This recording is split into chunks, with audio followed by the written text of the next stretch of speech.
Kita mulai dari sekilo 30 sampai 40 ekor, dipanen di sekilo 250 gram sampai 600-700 gram itu sekitar di 5 bulan.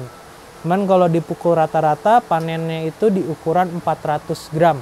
Nah, itu di waktunya sekitar di 5 bulanan untuk satu siklus. Kalau di sini kita alhamdulillah udah bisa continue ya. Jadi setiap minggu kita ada ikan yang bisa dipanen itu di sekitar 1,5 sampai 2 ton per minggunya. Giliran lah panennya, jadi dia bisa tiap minggu bisa keluar di 1,5 sampai 2 ton ikan. Harga penjualan ikan sekarang ikan itu dikirim di 29.000. Berarti ya dikaliin aja itu berapa tuh. Itu per minggunya. Cuman itu kan baru omset kan Mas. Kalau kita ngomongin keuntungan di budidaya ya semua plus minus lah. Kadang kita ketemu yang bagus, kadang juga kalau lagi kematiannya cukup tinggi ya otomatis keuntungannya berkurang. Cuman ya cukup lah buat makan mah alhamdulillah cukup.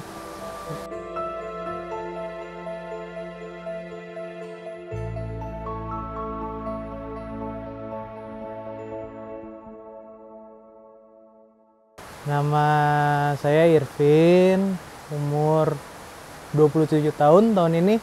Ini usaha perikanan, namanya Tirta Jaya. Saya sebagai owner. Ini usaha udah dari 2009 di sini. Cuman saya pribadi baru terjun di sini dari 2020. Nggak ada filosofinya sih, cuma iseng-iseng ya udah pakai Tirta Jaya aja gitu. Maksudnya dari nama gitu, dari nama.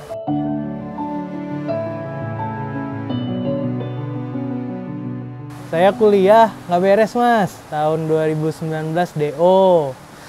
Tadinya mau kuliah lagi, cuman ketemu pandemi, akhirnya nggak bisa mulai sekolah. Jadi kuliahnya waktu itu ngambil Aerospace Engineering, teknik pesawat di Jerman. Terus kenapa bisa DO? Menurut saya sih itu susah ya, menurut saya susah. Tapi susah gampang itu kan relatif, mungkin ya. Jadi ada satu mata kuliah yang udah diambil 3 kali, fail terus, dan akhirnya mesti di DO. Kebetulan ini usaha dari orang tua, karena ada kesempatan, ya saya akhirnya belajar ngelanjutin usaha ini gitu.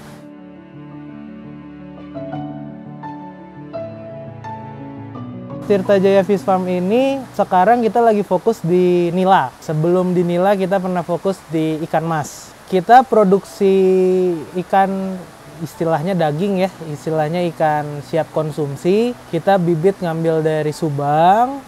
Cuman kita ada kolam lagi di daerah Parung itu untuk proses dari bibit sampai ikan remaja. Jadi dari ikan remaja itu baru kita pindah ke sini untuk proses lanjut pembesaran. Budidayanya kita hanya pembesaran, jadi kita tidak menelurin sendiri, kita enggak. Kita beli bibit kecil, kita besarin di sini. Di sini kita ada 43 kolam, 40 kolam kecil dan 3 kolam besar. Satu kolam ini kalau dari beratnya mungkin sekitar 800 kiloan, 700 sampai kalau air lagi bagus dan kolamnya memumpuni dia bisa sampai di 1 ton per kolamnya. Terus di kolam besar kita bisa kapasitas di 4 ton.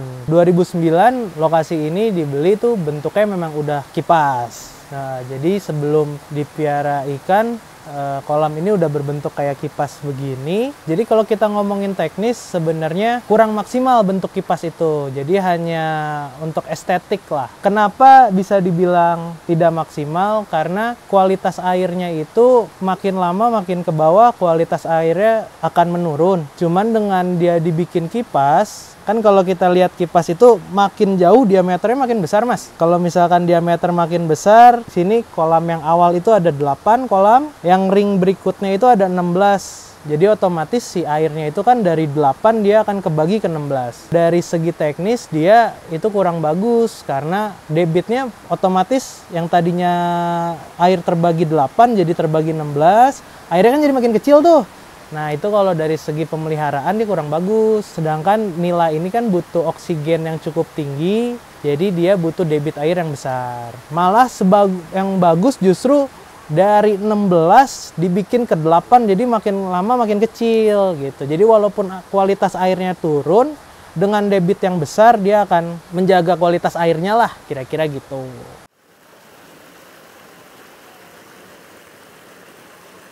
Ya mau dibilang gampang, dibilang susah. Jadi itu balik lagi ke pertama lokasi ya. Jadi nggak semua lokasi itu bisa diterapkan dengan cara pemeliharaan yang sama. Kalau di sini kita pakai sistem air deras, dialirin air sungai, jadi kita manfaatkan untuk budidaya ikan. Tetapi kalau sekarang itu kan banyak, kalau masnya tahu ada kolam bioflok, nah itu kolam-kolam dengan terpal yang bundar-bundar. Karena terkendala di sumber air, maka pemeliharaannya ya disesuaikan sama kondisi kolam. Jadi kalau ditanya pemeliharaan yang bagus yang mana? Semua pemeliharaan sebenarnya nggak ada yang paling bagus dan nggak ada yang paling jelek. Semua plus minus, ada kelebihan dan kekurangannya. Dikondisikan dengan ketersediaan lahan yang ada aja.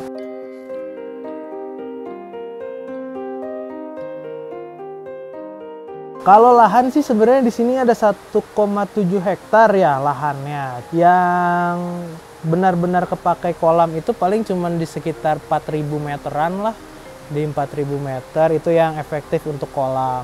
Sekarang itu kan alam kita nggak bisa atur ya mas. Kita bisa punya rencana, cuman yang namanya alam kita nggak bisa lawan.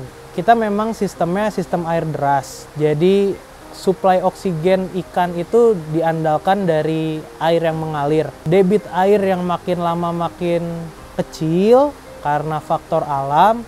Kita di sini udah siapin blower atau istilahnya aerasi. Jadi untuk mensuplai kekurangan oksigen yang tidak bisa disuplai dari air itu mas.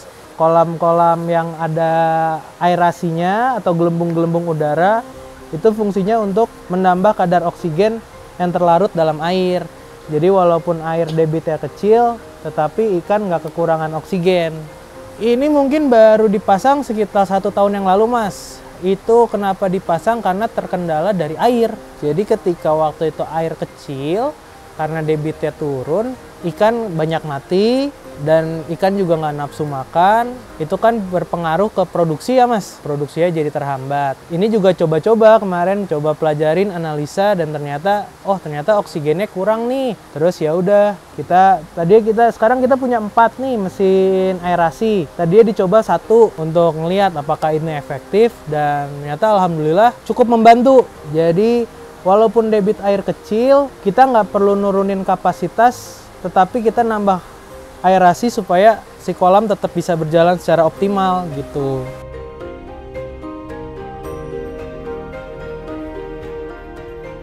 Kalau kita ngomongin kendala, banyak mas kendalanya.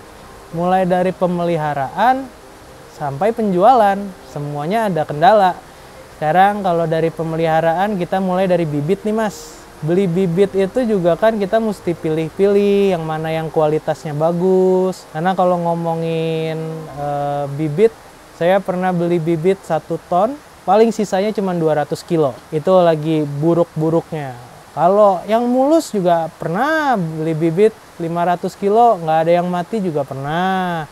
Cuman yang namanya budidaya, kendalanya pasti ada aja. Dimanapun, mau dari pemeliharaan, dari bibit, dari penjualan, itu pasti ada kendala. Kalau dari penjualan juga sekarang kita punya ikan, cuman kondisi barang lagi banjir misalkan. Semua orang petani lagi pada punya ikan. Ya otomatis penjualannya pasti akan melemah. Yang pasti ya konsistensi itu perlu ya. Jadi walaupun ya namanya usaha untung rugi itu pasti nggak akan enak terus dan nggak akan susah terus. Badai pasti berlalu, matahari akan bersinar lagi.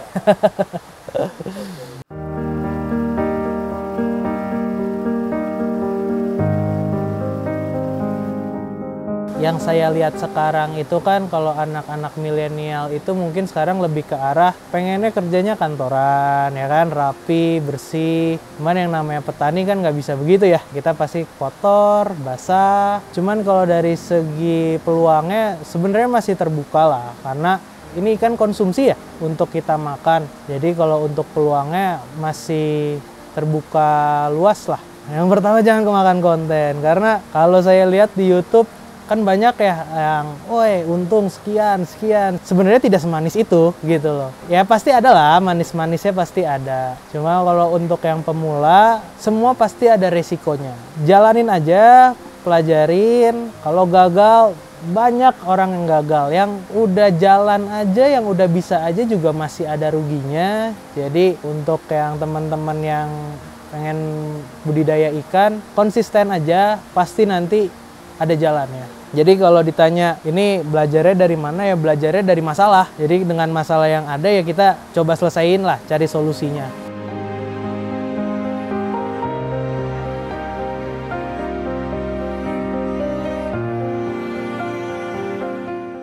Mungkin pertama yang pasti kita fokus dulu di pertaniannya, di perikanannya.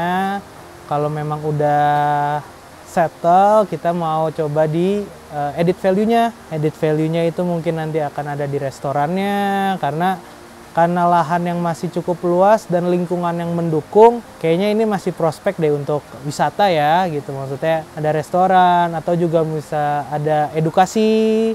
Jadi untuk teman-teman yang ingin belajar atau anak-anak sekolah supaya tahu lah gitu, oh pertanian, perikanan seperti ini. Jadi ya siapa tahu bisa bermanfaat untuk banyak orang, kan lebih bagus.